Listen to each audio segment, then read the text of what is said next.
Well, Camilla, right from the get-go in Cinderella, we see this is not your ordinary Cinderella story, right? What was it that appealed to you about it, especially as your first big acting role? Well, exactly what you said. I think that the fact that this was, this fairy tale, this name Cinderella that so many people know and are familiar with, but it's given a totally different spin. It's kind of like the updated 2021 version of it. And I think it has much better values and much better messages for young people out there. So that made me really excited. The fact that it was a musical made me really excited, and that these cover songs were going to be interpolated. Everything about it, I just thought was so brilliant and magical. And Billy, I know you said the messaging was really important to you as well. Why? And what is the messaging that you hope comes across? Well, when I got the call to be the fairy godmother, as I like to say, one of the things that I really thought about was, how,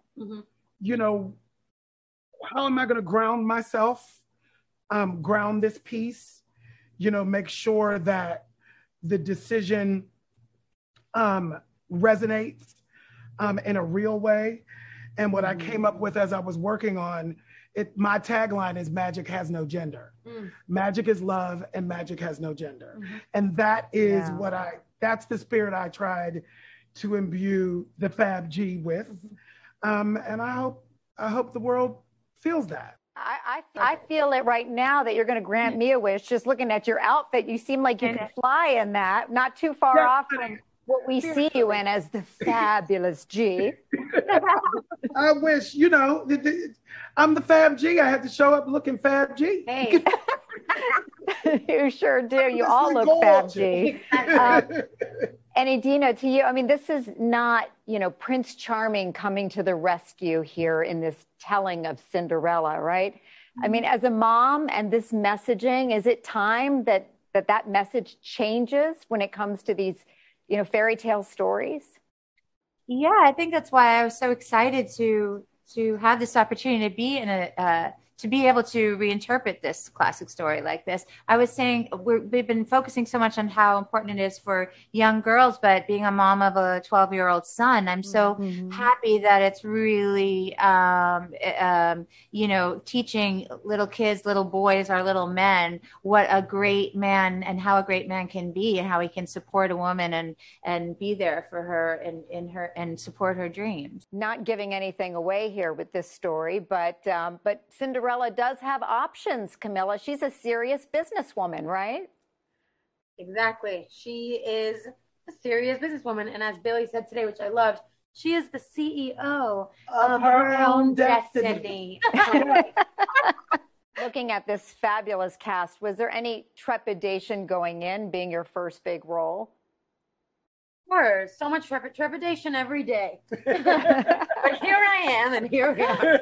I remember meeting both of these guys and being like, oh, I'm so nervous because obviously it being my first film and working alongside talented people, you can carry a little bit of that imposter syndrome, like, oh man, people are gonna find out that I suck, and I don't know, but I think that was part of my growth process in the film. And I think that it's kind of like my character, like she has these dreams and these ambitions, but she has doubts and fear. And that's kind of what inspired, the original song Million to One, was my own doubts and vulnerabilities and kind of doing it anyway and growing past them. So I feel like my own personal journey informed a lot of my choices. And that was a song that you co-wrote for the film as well. What direction did they give you? And did that tune just kind of pop into your mind right away?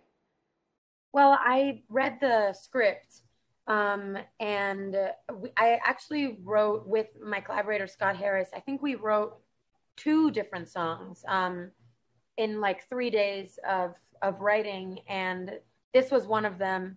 And it was really close between this song and the other song, but this one ended up just being the one that I think resonated the most. So I think, it was it's funny, as a songwriter, I'm always writing from my perspective, and this was another character's perspective, but like I said, I feel like I relate to that message, you know, every day. It's great. I want to be 1,000,000 to 1. And in Idina, your song, which you co-wrote as well, Dream Girl, has a bit of that rock vibe to it. Tell me about the process of writing it. Oh my gosh, I wanted to write a song for a film and get it into a film for so many years. It's really hard. And so to actually have it in the film, and it's for my character, is just such a milestone in my career. I wrote it with Grammy-winning songwriter Laura Veltz. And I actually feel like instead of the defying gravity and let it go, the kind of come on everybody, rise up and fly, you can do it.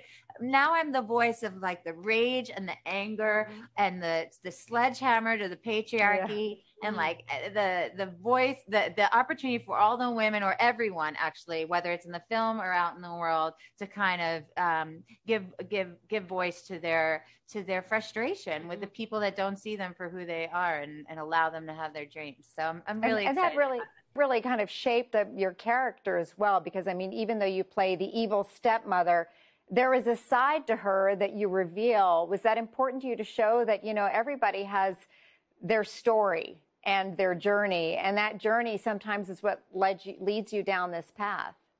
I think, look, I don't need to walk in the footsteps of some of the most amazing actresses that have played the stepmother before. So I was relieved when our director Kay Cannon wanted to kind of bring this tone, a realistic tone, and also kind of peel away the layers and show vulnerability or understanding of, you know, empathy. Where do we come from? Why do we act the way we do? And so that we can look at people and humanity and understand that beneath that hardness that somebody might have is their pain and their wounds and so it's I gravitate to those characters, obviously, when we get an opportunity to kind of discover who they really are. And true that Kay Cannon, the director, actually brought glass slippers for you at the time when she was asking you to sign on to the movie and asked you to try them on? Well, actually, a little bit of a remix. She came to Miami and we had a meeting and she brought like a little glass slipper.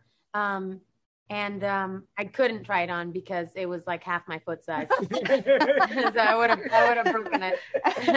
That shoe didn't fit, but this one did. Yeah, exactly. And Billy, I know Kay said she wrote this role just for you. I mean, she had you in mind the whole time. So with that going into it, I guess you have to say yes. Well, I actually did not know that until a few days ago. It makes sense. You know, when I think about reading the script the first time, it felt like it was in my voice. It felt like me, and it, you know, and it was such a no-brainer. And, you know, my 14-year-old sissy self, you know, my biggest dream was to be the male Whitney Houston. So, you know, I get this call and it's like, I got the Whitney Houston. So like, you know, it's a dream come true that I never even knew I had. Yeah. Right? It's like, who could even dream that this is a possibility, you know, for me as a man and a queer man and a queer Black man, you know, like there's so many layers and art imitates life and life imitates art, and, you know, who I am and who I've sort of grown to be in the world as a, you know, as a fully formed human being is all stuff that I can, you know, bring to the fairy godmother. So. Fairy godmother. Yes, I love how you say it. I hope everybody enjoys it. Yes, and I got to ask really quick about the cover songs, because, I mean, from the very beginning with Rhythm Nation to even, Idina, when you're singing Material Girl, I mean, did you ever think that you would see these kinds of songs in the Cinderella story?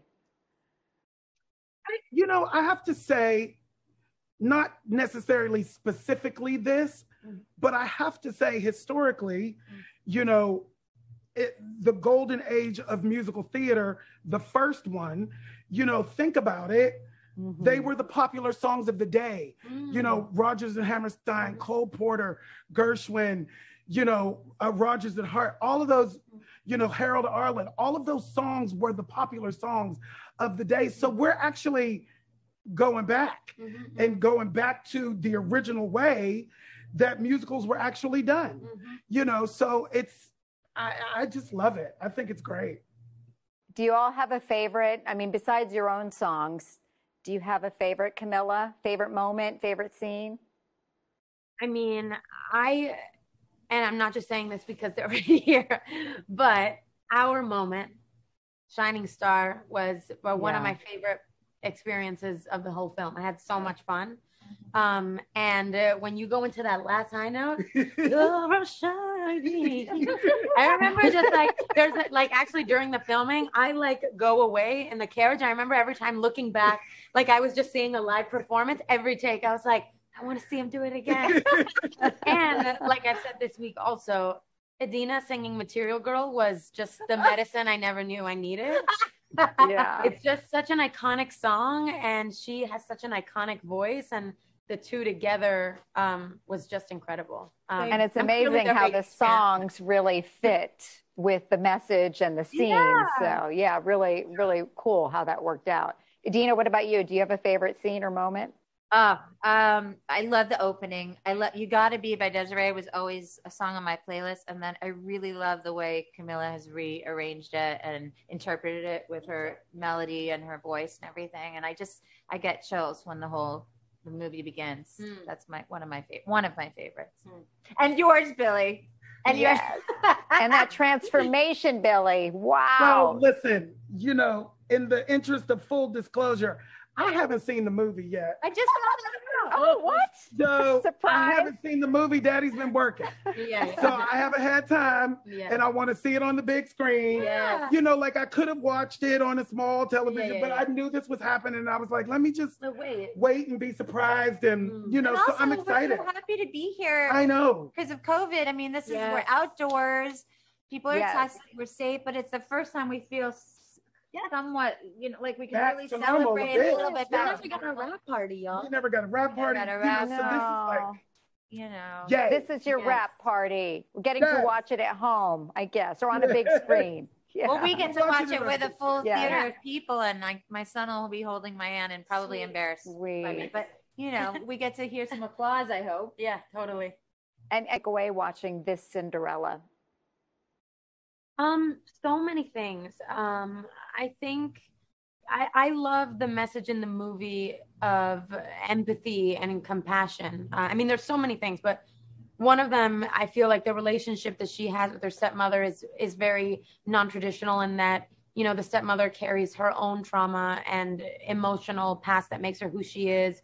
I love the way that it challenges all the traditional things in the classic fairy tale. The fact that the Fabji is somebody that exists out of the gender binary is incredible. The fact that my character Cinderella is almost like a feminist before the concept was even a thing.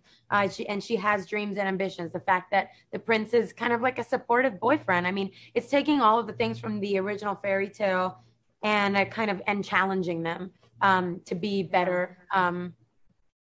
And so, I'm excited for people to laugh and sing and dance. Yeah. Well, you all are terrific. Yes. I know I was laughing, singing, and dancing, and even maybe crying during Idina's scene a little bit too. So great job, guys. Congratulations. Thank you. Yeah. Thank you. Well done. Thank you.